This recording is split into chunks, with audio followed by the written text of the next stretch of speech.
There's a particular kind of silence that settles over a life when you're waiting for something that might never come. It's not peaceful, it's heavy, suffocating, like trying to breathe through a blanket. Victor Llanez knew this silence intimately.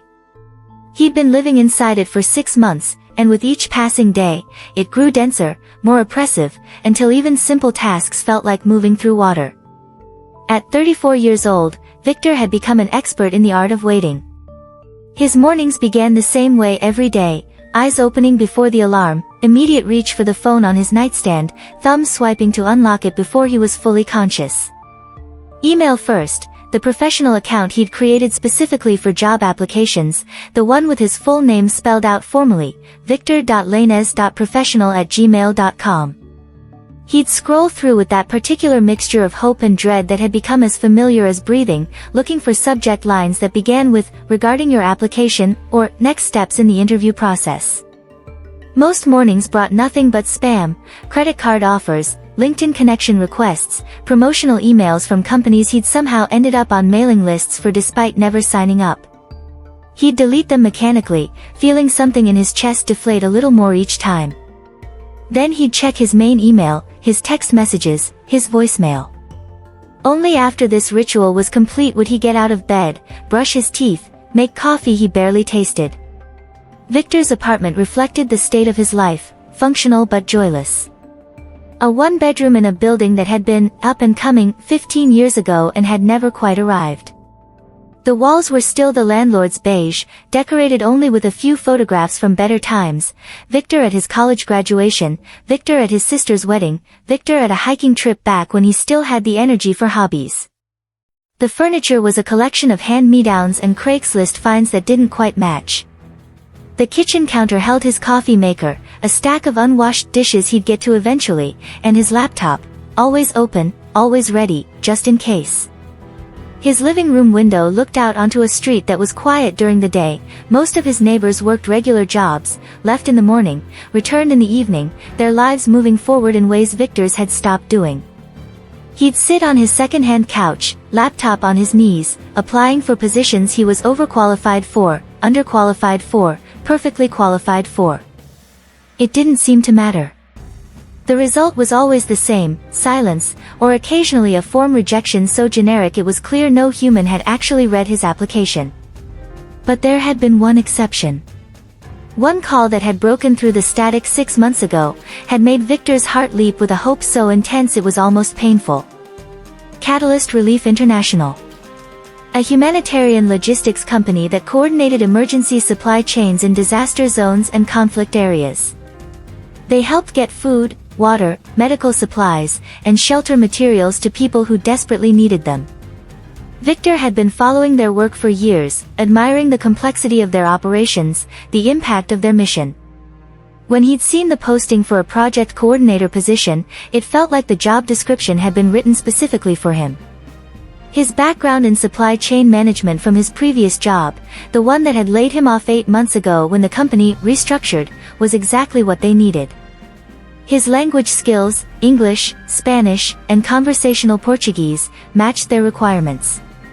Even his volunteer experience coordinating donation drives for local homeless shelters aligned perfectly with their values. He'd spent 2 full days on his application, crafting his cover letter to demonstrate not just his qualifications but his genuine passion for the work. He'd tailored his resume to highlight every relevant skill. He'd asked a former colleague to review everything before he submitted it. And then he'd hit send and waited. 3 weeks later, his phone had rung, unknown number, professional greeting, a recruiter named Jennifer who'd spoken with the kind of brisk efficiency that suggested she made these calls all day. They wanted him to complete a preliminary phone screening. 20 minutes of questions about his experience, his availability, his salary expectations. Victor had answered carefully, enthusiastically but not desperately, professional but personable. This went well, Jennifer had said at the end. We're scheduling second-round interviews for next month. You should hear from us within 2 weeks either way. We always let candidates know our decision. Thank you so much, Victor had said, his voice steady despite his racing heart. I really appreciate the opportunity. He'd hung up and sat very still for a long moment, afraid to move, afraid to jinx it. Then he'd allowed himself to smile, to feel hope unfurling in his chest like something that had been dormant too long. This was it. This was the thing that would change everything. 2 weeks passed. Then 3. Then 4. Victor called the main office twice, left carefully worded voicemails. "Hi, this is Victor Llanez calling to follow up on my application for the project coordinator position. Just wanted to confirm you received all my materials and see if there's any additional information I can provide." No one called back. He sent a polite email to Jennifer. "Dear Jennifer, I hope this message finds you well. I wanted to reach out regarding the status of my application for the project coordinator role. I remain very interested in the position and would welcome any updates you can provide. Thank you for your time and consideration." The email bounced back, address no longer valid. 6 months. 26 weeks. 182 days of waiting for a call that never came, for closure that was never provided, for an answer, any answer, that would let him move forward or at least understand why he'd been passed over. The waiting had changed him. Victor could feel it in the way he moved through the world now, more tentatively, as if he were taking up too much space. His posture had changed, shoulders rolling slightly forward, head down. He avoided eye contact with strangers on the subway. He stopped making plans beyond the next day because what if the call finally came and he needed to be available? His savings account dwindled month by month. He'd been surviving on unemployment benefits and the occasional freelance consulting work a former colleague threw his way out of pity. His social life had contracted to almost nothing. Friends had stopped inviting him out after too many declined invitations, after too many conversations where he couldn't hide his desperation, his single-minded focus on this one opportunity that seemed to define his entire worth.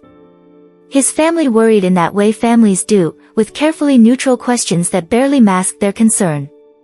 "How's the job search going?" his mother would ask during their weekly phone calls, and Victor would say, "Still looking," in a voice that discouraged follow-up questions. His younger sister Maria had offered multiple times to connect him with people in her network, but Victor had declined. He didn't want charity. He wanted to earn his way back to a life that felt purposeful. The texture of his days had become uniformly gray, not actively bad, but absent of color, of variation, of anything resembling joy. He'd wake up. Check his phone. Apply for jobs. Check his phone. Make lunch he barely tasted. Check his phone. Apply for more jobs. Check his phone. Watch television without really seeing it. Check his phone one last time before setting it on his nightstand, volume at maximum, just in case. Then he'd lie awake in the dark, running through every moment of that phone screening with Jennifer, trying to identify what he'd said wrong, how he'd failed, why he wasn't good enough. The rational part of his mind knew this was unhealthy. Knew that pinning his entire sense of self-worth on one job opportunity was setting himself up for exactly this kind of suffering. But the rational part of his mind had long since been overruled by desperation and the creeping belief that maybe he'd used up all his chances, maybe he'd peaked years ago, maybe some people just got stuck and stayed stuck forever. He developed superstitions without meaning to, always check email at exactly 7 a.m. because that's when he'd received good news in the past, never let his phone battery drop below 50%, carry his phone in his right pocket because that's where it had been when Jennifer called. These small rituals gave him an illusion of control over a process that was fundamentally beyond his influence. On Thursday evenings, Victor had taken to walking through the city. Not for exercise or entertainment, but because sitting in his apartment had become unbearable, the silence too loud, his own thoughts too persistent. He'd walk for hours sometimes, hands deep in his jacket pockets, watching other people live their lives, couples holding hands, colleagues laughing over after-work drinks, families with strollers navigating crowded sidewalks. Everyone looked like they had somewhere to be, someone to be, some purpose that justified their existence. Victor felt like a ghost moving through a world that had forgotten to include him in its plans. This particular Thursday evening in early October was overcast, the sky that flat gray that promised rain without delivering it. The air had that autumn chill that required a jacket but wasn't quite cold enough for a heavy coat. Victor had been walking for 90 minutes, his route aimless, when he found himself in a small neighborhood park, more of a pocket green space really, with a few benches, some struggling grass, and an aging street lamp that had already flickered on despite the not quite dark sky. He sat down on one of the benches, its green paint peeling in long strips, and pulled out his phone. Force of habit. No new emails. No missed calls. No messages. Just the time, 6:47 p.m., and the date, mocking him with its ordinariness. Victor stared at his phone's dark screen, his own face reflected back at him in the black glass. He looked tired. Older than 34. Defeated in a way that had nothing to do with physical exhaustion and everything to do with hope depleted. For 6 months, he'd maintained a kind of determined optimism, telling himself that persistence mattered, that his break would come, that waiting was just part of the process. But sitting on that bench, watching the street lamp flicker against the darkening sky, Victor felt something in him finally give way. Maybe some people just don't get chances. Maybe luck wasn't evenly distributed. Maybe he was one of the unlucky ones, and all the positive thinking and hard work and carefully crafted applications in the world wouldn't change that fundamental fact. The thought settled over him like a weight, and he let it. Stopped fighting it. Just sat with the possibility that his life might never be more than this, waiting for calls that wouldn't come, hoping for opportunities that wouldn't materialize, existing in this gray space between giving up and moving forward. His phone buzzed. Victor almost ignored it, probably another spam email, another automated message from a job site, another reminder of his own irrelevance. But habit was stronger than apathy. He looked down at the screen. A text message. From a number he didn't recognize. His first thought was scam, or wrong number. But he read it anyway. Hello Victor, this is Daniel from the Volunteer Coordination Team at Riverside Community Services. We saw your resume through an internal referral from Victor Llanez. Would you be open to helping with our weekend food distribution? It's unpaid, but meaningful work. We could really use someone with your organizational background. Victor read the message 3 times, his tired brain struggling to process it. Maria, his sister Maria, must have submitted his resume without asking. Probably worried about him, probably trying to help. The message wasn't offering a job. Wasn't offering money he desperately needed. Was asking him to work for free on his weekends, the only time he had that wasn't consumed by job applications and waiting. His first instinct was to decline politely. He didn't have time for volunteer work. He needed to focus on finding actual employment. This was a distraction from his real goal. But then something else occurred to him, sitting on that bench in the fading light. What exactly was he waiting for? What was he saving his time for? 6 months of focused job searching hadn't produced results. 6 months of waiting by the phone had accomplished nothing except making him increasingly isolated and desperate. Victor looked around the small park, the peeling bench, the struggling grass, the flickering street lamp. This wasn't the call he'd been waiting for. It wasn't the opportunity that would solve all his problems. It wasn't even paid work. But it was something. An invitation. A possibility. Movement instead of stasis. His thumbs hovered over the keyboard. He could say no. Could thank them politely and continue his pattern of waiting, hoping, slowly disappearing into irrelevance. Or he could say yes to something that wasn't what he wanted but was at least something real, something immediate, something that existed outside his apartment and his applications and his endless, suffocating hope. Victor typed, "Hi Daniel. Yes, I'd be interested. When do you need me?" He hit send before he could reconsider, and felt something shift, not dramatically, not life-alteringly, but just enough to suggest that maybe, possibly, there were other ways forward besides the single path he'd been fixating on. The response came quickly, this Saturday, 8 a.m. Address is 847 Riverside Drive. Dress for physical work. Thank you, Victor. Looking forward to meeting you. Victor pocketed his phone and stood up from the bench. The park looked exactly the same as it had 5 minutes ago, same peeling paint, same struggling grass, same flickering street lamp. But somehow the weight he'd been carrying felt slightly lighter. He started walking home, still not sure he'd made the right decision, but at least moving forward instead of sitting still, waiting for a call that might never come. Saturday morning. Victor's alarm went off at 6:30 Saturday morning, and for the first time in months, he woke up with something resembling purpose. Not excitement exactly, he was too exhausted for that, too worn down by 6 months of disappointment. But purpose. A place to be. A time to show up. Something to do besides refresh his email. He dressed in old jeans and a faded t-shirt from a 5K his sister had dragged him to years ago, back when he still did things like that.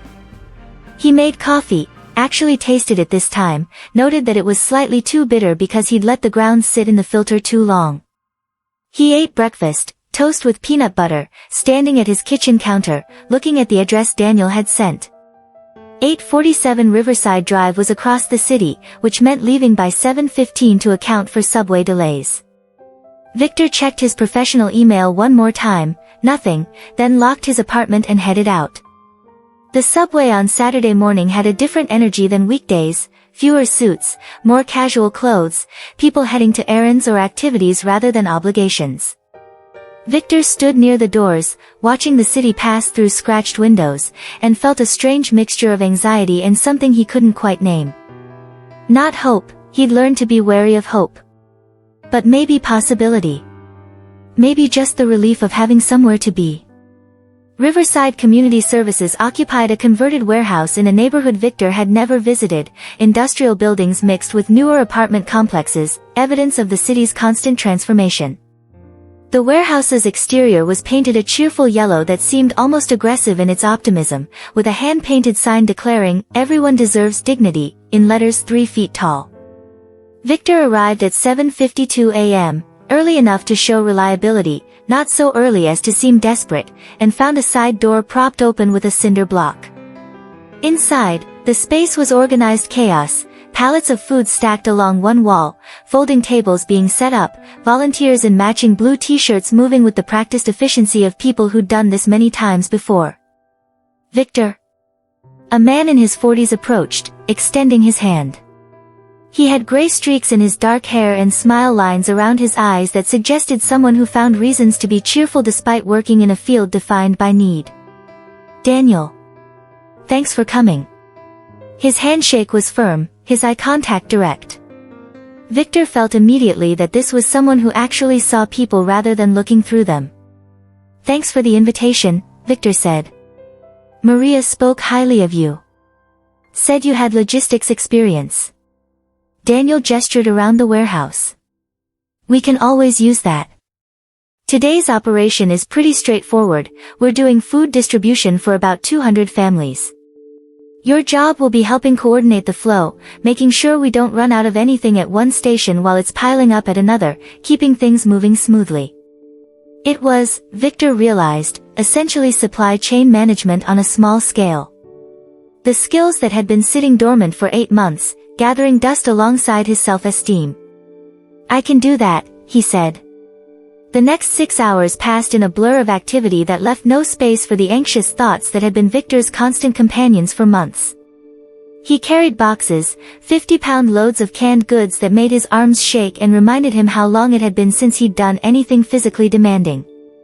He organized supplies, creating systems on the fly for tracking inventory and ensuring equitable distribution. He interacted with other volunteers, a retired teacher named Phyllis who had opinions about everything, a college student named Marcus who was fulfilling a service requirement but seemed genuinely engaged, a quiet woman named Lynn who worked with intense focus and barely spoke. And he met the families who came through for food, people who looked like they could be his neighbors, his co-workers, him. A single mother with 3 kids who worked 2 part-time jobs that still didn't quite cover expenses. An elderly couple whose fixed income didn't stretch to the end of the month. A recently laid-off construction worker whose unemployment benefits had run out. People with stories Victor recognized because they weren't so different from his own. For the first time in 6 months, Victor's problems felt like part of a larger context rather than a defining tragedy. He was struggling, yes. But he had a place to live, food to eat, a support system. Many of the people coming through these doors were holding on by threads so thin they were nearly invisible. Around 1 p.m., as the crowd thinned and volunteers began breaking down tables, a woman approached Victor.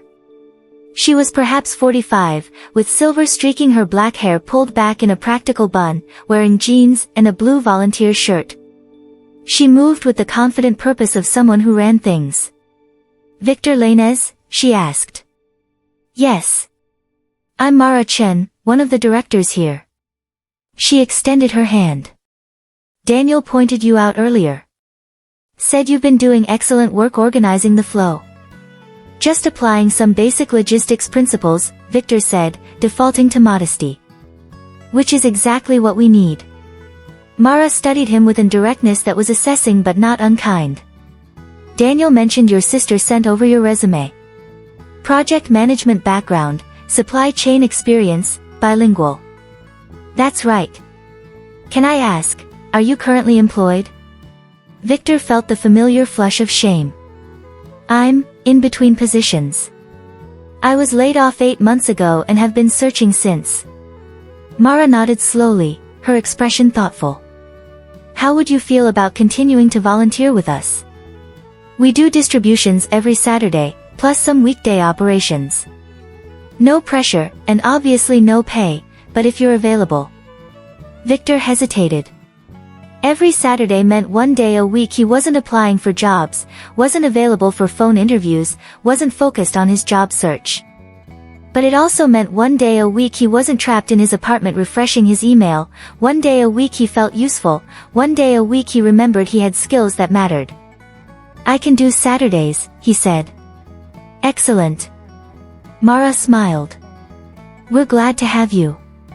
The weeks that followed, Victor fell into a new rhythm over the following weeks. Saturday mornings at Riverside Community Services became a fixed point in his calendar, something to organize the rest of his week around.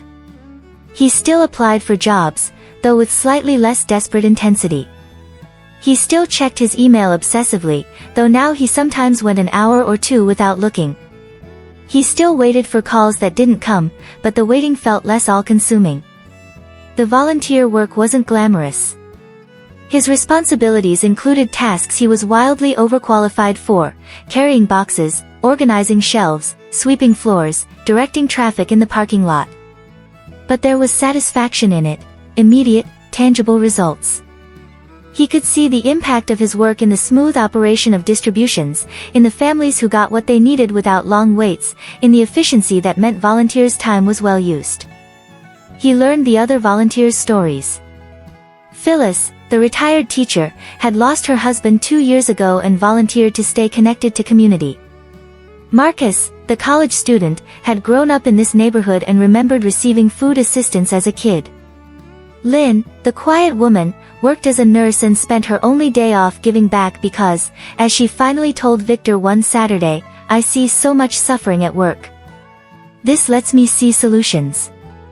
And he learned about Riverside Community Services itself, how they'd started 15 years ago in someone's garage, how they'd grown to serve thousands of families monthly, how they operated on a shoestring budget supplemented by grants and donations, how they were constantly trying to expand services while managing limited resources. On his 4th Saturday, as Victor was reorganizing a storage area that had devolved into chaos, Mara appeared with another woman, professional attire, tablet in hand, assessing everything with sharp eyes. "Victor, this is Catherine Torres, our operations manager," Mara said. "Catherine, this is Victor Llanez, the volunteer I mentioned." Catherine nodded in greeting. "Mara says you've been invaluable. This storage system, you designed this?" Victor looked around at the labeled shelves, the color-coded inventory system, the clear pathways for moving supplies. "Just applied some basic warehouse organization principles. Everything has a place, first in first out rotation for perishables, clear sightlines for quick assessment of stock levels. It's more organized than our main warehouse," Catherine said with a slight laugh.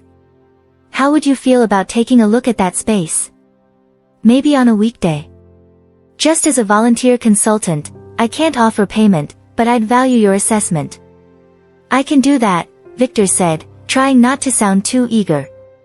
The following Wednesday, Victor visited Riverside's main warehouse, a larger space in an industrial area, currently operating at maybe 60% efficiency due to poor layout and inadequate systems.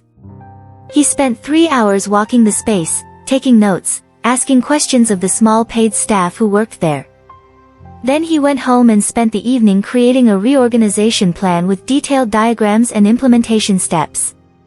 He emailed it to Catherine Thursday morning, expecting a brief thank you and nothing more.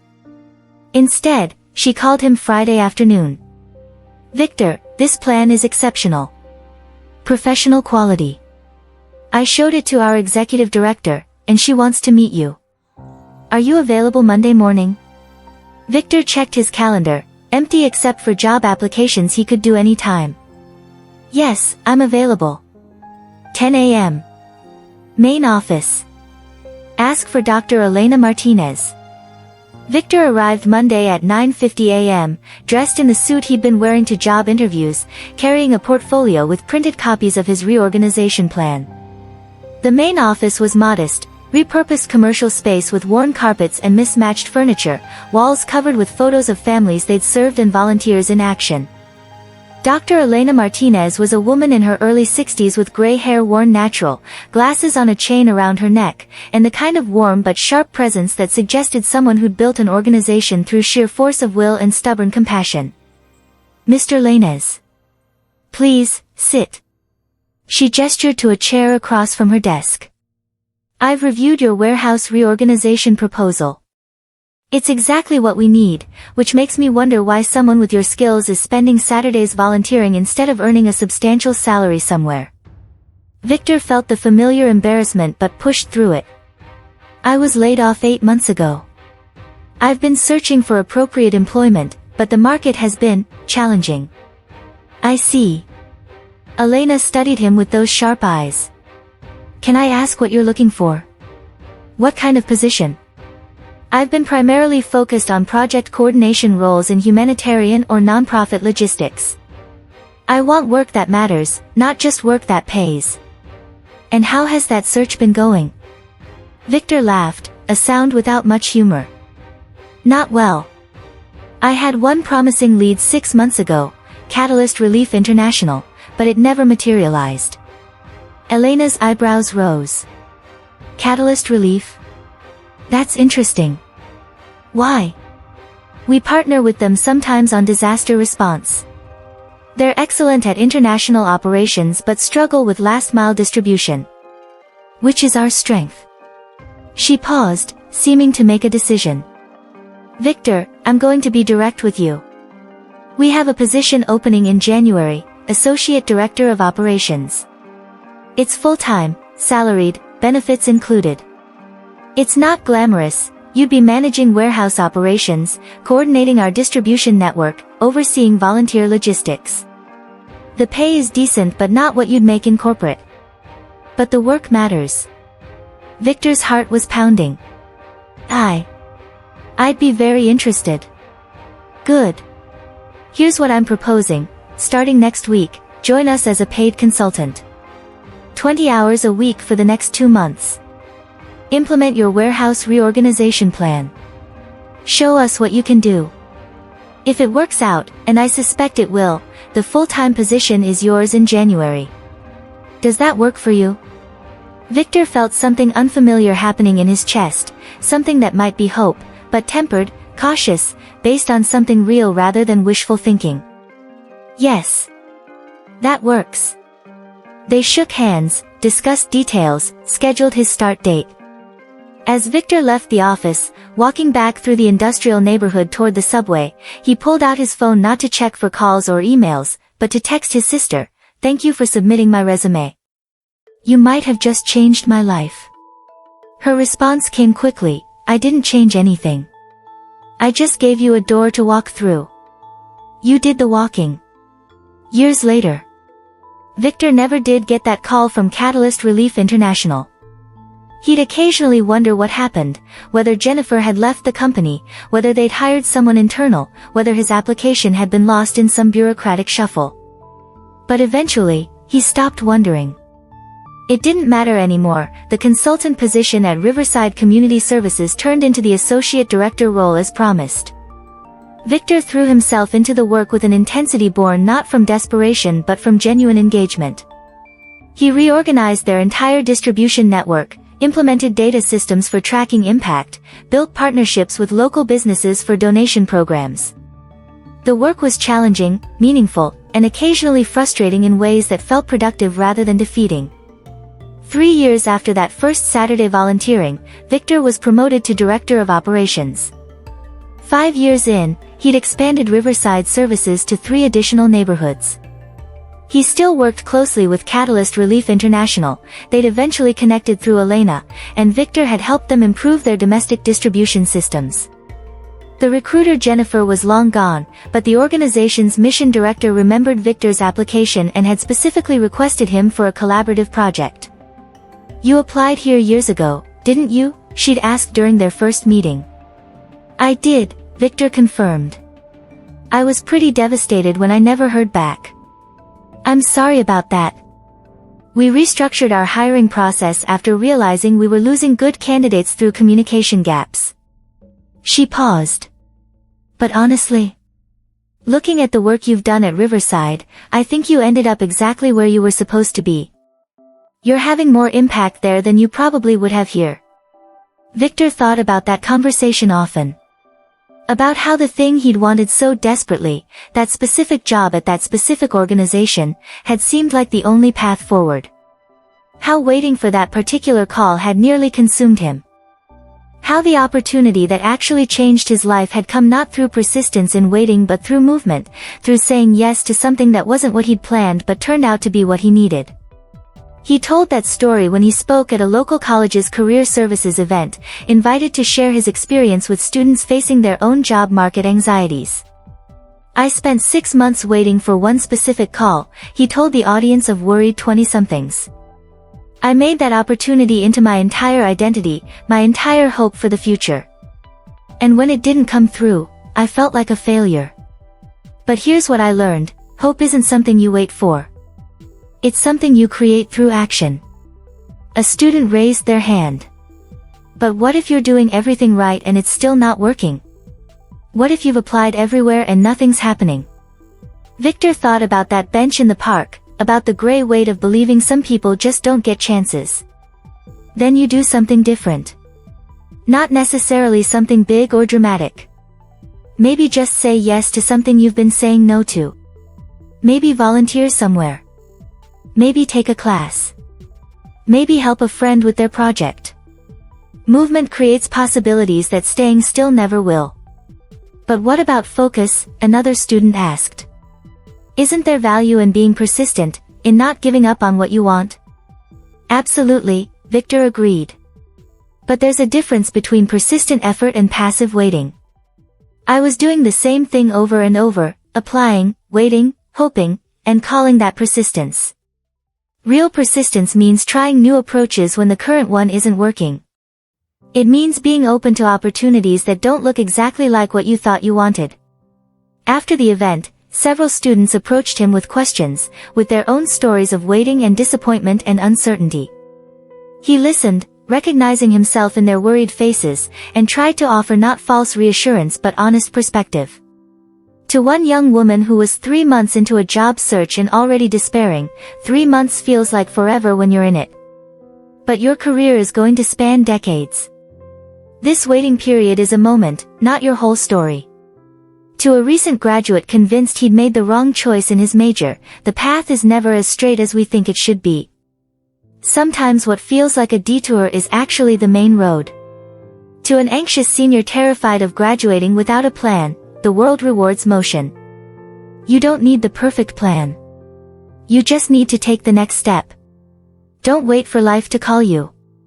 This is perhaps the hardest lesson to learn because everything in our culture tells us that success comes to those who wait patiently, who persist in their focus, who never give up on their dreams. And there's truth in persistence, but only when it's active rather than passive, when it's about movement rather than waiting. Victor spent 6 months of his life in a state of suspended animation, sitting by a metaphorical phone, hoping the universe would reach out and offer him the opportunity he decided was his only path forward. He put his life on hold, let relationships atrophy, watched his confidence erode, all because he believed that good things come to those who wait. But they don't. At least not usually. Good things come to those who move, who act, who engage with the world despite uncertainty, who say yes to opportunities even when they're not exactly what was hoped for. This doesn't mean abandoning your goals or settling for less than you deserve. It means recognizing that there are infinite paths forward, not just one. It means understanding that the opportunity you're fixated on might not be the best one for you, even if you can't see that from where you're standing right now. When you're stuck, when the job search isn't working, when the applications disappear into silence, when every door seems closed, the instinct is often to wait harder, to hope more intensely, to maintain focus and persistence. But that's how you end up like Victor on that park bench, believing that some people just don't get chances. Instead, move. Do something. Volunteer somewhere. Take a class. Start a project. Help someone. Knock on different doors. Walk different paths. Not because these actions will definitely lead to your dream job, but because movement creates possibilities that staying still never will. Hope is not something that arrives. It's something you generate through action. Every time you say yes to an opportunity, even a small one, you're creating connection, building skills, meeting people, learning things, positioning yourself in new networks. You're making yourself visible in ways that sitting at home refreshing your email never will. The call that changes your life might not sound like you expected. It might not even be a call, it might be a text message, an offhand conversation, a volunteer opportunity that seems irrelevant to your career goals. But if you're moving, if you're engaged, if you're saying yes to possibilities instead of waiting for the one perfect opportunity, you exponentially increase the chances that something good will find you. Victor's life changed not when he finally got the call he was waiting for, that call never came, but when he stood up from that bench and walked towards something, even though it wasn't what he wanted. The job that eventually transformed his life didn't come through the front door he'd been watching. It came through a side door he hadn't even noticed was there.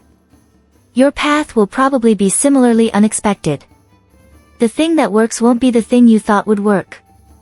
The opportunity that matters won't look like the opportunity you've been fixating on. But you'll never find it by waiting. You'll find it by walking forward into uncertainty, by being present and active in the world, by creating motion that generates possibility. So if you're stuck right now, if you're waiting for a call that isn't coming, if you're starting to believe that maybe you're one of the unlucky ones, stand up. Walk outside. Say yes to something. Volunteer. Create. Connect. Build. Move. Don't wait for life to call you. Move, act, knock, walk forward. Hope rewards motion. Be StoryWise.